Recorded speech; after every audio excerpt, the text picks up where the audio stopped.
வணக்கம் viewers, welcome to கருவேப்பிலை சமையல். இன்றைக்கி நம்ம என்ன பண்ண போகிறோம் தெரியுமா? 3 இலையை போட்டு ஒரு ரசம். இப்போ நம்ம அந்த ரசம் பண்ணுறதுக்கு தக்காளி கட் பண்ணுறது, 3 இலையை எப்படி சேர்க்கறது எல்லாத்தையும் இப்போ நம்ம பார்க்கலாம். 2 தக்காளி எடுத்து சின்னதாக இந்த மாதிரி கட் பண்ணிக்கோங்க. கொஞ்சம் நல்லா பழுத்த தக்காளியாக எடுத்துக்கோங்க. அப்போ தான் நம்ம கையை போட்டு பிசையும் போது நன்னா அது கனிஞ்சி வரும். சரிங்களா? கருவேப்பிலை எடுத்து நல்லா கட் பண்ணிக்கிறேன். அதே மாதிரி அடுத்தது கொத்தமல்லி எடுத்து அலம்பிட்டு நல்லா கட் பண்ணிக்கிறேன். இந்த மாதிரி 3 இலை இல்லையா, அதனால் 3 இலையில் முதல்ல கருவேப்பிலை நறுக்கிட்டோம், இப்போ கொத்தமல்லி நறுக்கிட்டோம். அடுத்தது புதினாவையும் ஆஞ்சிட்டு நல்லா அலசிட்டு இப்போ நம்ம நறுக்கிக்கிறோம். இப்போ இந்த 3 இலையும் நல்லா நைஸாக நறுக்கிக்கலாம், இல்லை ஒன்றும் பாதியாகவும் நறுக்கிக்கலாம், இல்லை நீங்கள் இதை எல்லாத்தையும் அரைச்சும் பண்ணலாம்.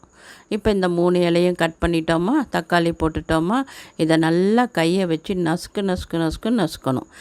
இப்படி முடியலன்னா நீங்கள் மொத்தமாக மிக்சியில் 2 ஓட்டு ஓட்டி தண்ணியை ஊற்றி கரைச்சிடுங்க. சரிங்களா? கையை போட்டு நல்லா பிசைகிறேன். பிசைஞ்ச உடனே அதோட சாறு, அந்த இலையோட வாசனைலாம் அதில் சேர்ந்துடும். இப்போ இது எல்லாத்தையும் சேர்த்து நம்ம தண்ணியை ஊற்றி கரைச்சிட்டோமா, காமிச்சாச்சா. இப்போ என்ன பண்ணணும்? இப்போ அடுப்புக்கு வேலை இருக்குது, அதனால் இங்கே வந்திருக்கோம். இப்போ என்ன பண்ணணும்? கொஞ்சமாக மஞ்சப்பொடி போட்டுக்கணும். அதுக்கப்புறமா நம்மளோட ரெடிமேட் ரசப்பொடி நான் உங்களுக்கு போட்டிருக்கேன்ல, அதை 2 ஸ்பூன் போட்டுக்கணும். இதுலேயே எல்லாம் சீரகம், மிளகு எல்லாம் இருக்கிறனால, சின்ன ஸ்பூனாக இருக்கிறனால நான் 3 போட்டிருக்கேன். நீங்கள் 2 ஸ்பூன் போட்டுண்டா போகிறோம். இதுக்கப்புறம் என்ன பண்ணணும்? இதில் எல்லாம் இருக்குது. இப்போ என்ன பண்ண போகிறோம்? ஜஸ்ட்டு பற்ற வைக்க போகிறோம். அப்புறம் ஒரு கொதி வந்தால் ஆஃப் பண்ணிவிட்டு நெய் போட்டு தாளித்து கொட்ட போகிறோம். இவ்வளோ தான் நம்மளுக்கு இந்த சூப்பரான ரசம். ரொம்ப நல்லாயிருக்கும். இன்னும் கேட்டால் இன்னொரு ரசம் கூட நம்ம இவர் சொல்லி கொடுத்தாரு. செந்தில் பெரிய மாசாணி அம்மன் கோவில் வச்சு நடத்துகிறாரு. அவர் எனக்கு பேசினார். அவர் சொன்னார், அம்மா இந்த ஒரு ரசம் பண்ணுங்கள், ரொம்ப நிறையா லைக்ஸ் வரும் உங்களுக்கு. அது என்னன்னா, நான் அடுத்த வீடியோவில் அந்த ரசம் பண்ணுறேன். எல்லாத்தையும் போட்டு அரைச்சி திப்பியே இருக்காதான், சூப்பராக இருக்கும். நான் இன்னும் பண்ணி பார்க்கல. அதை நான் பண்ணி பார்த்த உடனே உங்களுக்கு கண்டிப்பாக அந்த வீடியோ போடுறேன். அவர் ஆக்சுவலாக எனக்கு உடம்பு சரியில்லாத போது சுவாமிக்கிட்ட வேண்டின்றாராம். இந்த மாதிரி அம்மாவுக்கு இந்த என்னோடய பையனோட இதாக வீடியோவை பார்த்துட்டு அம்மாவுக்கு உடம்பு நன்னாகணும் அப்படின்னு சுவாமிக்கிட்ட வேண்டினான். நீங்கள்லாம் எப்படி வேண்டினீங்களோ அதை மாதிரி அவர் அருள் வாக்கு சொல்கிறாரு. அவர் போய் அம்பாள்கிட்ட வேண்டின்றார். ஆக்சுவலாக உங்கள் எல்லாரோட ப்ரேயரால் அடுத்த நாளே எனக்கு வலின்றதே எதுவுமே இல்லை. நான் உண்மையை தான் சொல்லணும். ஏன்னா ப்ரேயர் அவ்வளோ ஸ்ட்ராங் அப்படின்றத நான் ஒரு எக்ஸாம்பிளாக உங்கள் முன்னாடி நிற்கிறேன் நான். அதனால் எல்லாருக்கும் ஒரு நன்றி சொல்லிடுமா. இப்போ பாருங்கள், நம்ம எல்லாம் போட்டுட்டோம், ஆனால் ஒன்று போடலையே. என்ன போடல? உப்பு போட்டுட்டோன்னா உப்பில்லா பண்டம் குப்பையிலே அப்படின்னு எங்கள் அப்பா சொல்லுவார். எங்கள் அப்பாவை நான் இப்போ நினச்சிக்கிறேன். இங்கே பாருங்கள், இதுக்கு தேவையான உப்பை போட்டுறேன். சரிங்களா? கரெக்டாக இருக்கும் இந்த அளவுக்கு உப்பு போட்டால். அதுக்கப்புறம் நம்ம என்ன பண்ணலாம்? இப்போ கரண்டி வச்சு கலரி உங்களுக்கு காமிக்கிறேன். அவ்வளோதான். நான் என்னடா அது அப்படின்னு நினைக்காதீங்க. கொதித்த உடனே அந்த இலையோட கலர்லாம் மாறும். அப்படியே அந்த வாசனை ஃபுல்லாக இதில் இறங்கும். இதில் வேணும்னா நீங்கள் பூண்டு தட்டி போட்டுக்கலாம். எனக்கு பூண்டு அவ்வளோவா நான் சேர்க்கறது இல்லைன்றதுனால நான் பூண்டு போடல. உங்களுக்கு பிடிச்சா கண்டிப்பாக பூண்டு தட்டி போட்டுக்கோங்க, நல்லா தான் இருக்கும். இதில் மிளகு, சீரகம் எல்லாம் நம்மளோட ரெடிமேட் ரசப்பொடியில் எல்லாம் இருக்கிறதுனால நான் எதுவுமே இதில் சேர்க்கலை. அதனால் அதை மாத்திரம் போட்டுன்ட்டேன். அந்த வீடியோ வேணும்னா நீங்கள் போயிட்டு பார்த்தீங்கன்னா இன்ஸ்டன்ட் ரசப்பொடின்னு போட்டிருப்பேன்னு நினைக்கிறேன். பார்த்து தெரிஞ்சுக்கோங்க. ரொம்ப நல்லாயிருக்கும். அந்த பொடி ப்ரிப்பேர் பண்ணி வச்சுட்டா நம்ம டக்குன்னு இந்த மாதிரி ஒரு ரசம் பண்ணிடலாம். அதனால தான் நான் அதை ப்ரிப்பேர் பண்ணி வச்சுருக்கேன். இப்போ நம்ம ரசம் கொதிச்சுதுன்னா ஒரு கொதி வந்தால் போகிறோம், நம்ம ரசம் ரெடி ஆகிடும்.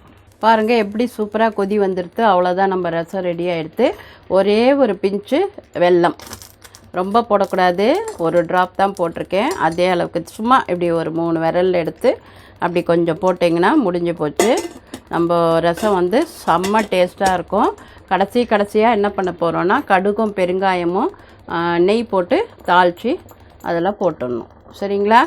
அவ்வளோதான் நம்மளோட வாசனை சும்மா 2 தெருவுக்கு வரும்னு நினைக்கிறேன். சூப்பராக இருக்குது, செம்ம வாசனை. வாவ்! குடிச்சு பார்த்துட்டு சொல்கிறேன் நான் உங்களுக்கு எப்படி வந்திருக்கு அப்படின்னு. உப்பு காரம் எல்லாம் எப்படி இருக்குது, வாசனைனா ரொம்ப பிடிச்சிருக்கு எனக்கு. அப்பா சூடு சூப்பராக இருக்குது, செம்மையாக இருக்குது, என்ஜாயபிள். இதில் கொஞ்சம் கார்ன்ஃப்ளவர் கரைச்சி ஊற்றி அப்படியே சூப் மாதிரி கூட குடிச்சிடலாம். சளியெலாம் எங்கேயோ ஓடி போயிடும். உங்களுக்கு தொண்டையில் கீச்சு இருந்தால் கூட போயிடும். அவ்வளோ நல்லா இருக்குது, பிரமாதமாக இருக்குது. இது நல்லா கொதிக்கிட்டாலும் ஒன்றும் தப்பு கிடையாது, ஒன்றும் உங்களுக்கு கசப்பெல்லாம் வராது. அதனால் நல்லா கொதிக்க விட்டுருங்க.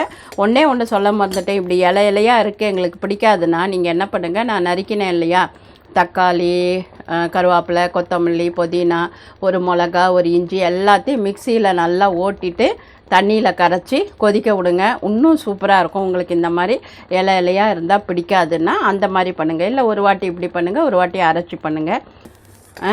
மும்மிலை ரசம் வந்து செம்ம. நீங்கள் இனிமேல் டெய்லி கூட பண்ணி குடிப்பீங்க, அப்படி இருக்குது எனக்கு. ரொம்ப டேஸ்ட்டாக இருக்குது. என்னோடய அப்பா இருந்தார்னு வச்சுக்கோங்க, எங்கள் அப்பா இருந்தாருன்னா ரொம்ப சந்தோஷப்படுவார். அம்மா ஒரு சொம்பு குடுமா குடிக்கிறேன் அப்படின்வார். நான் இந்த டைமில் எங்கள் அப்பாவை நினச்சிக்கிறேன்.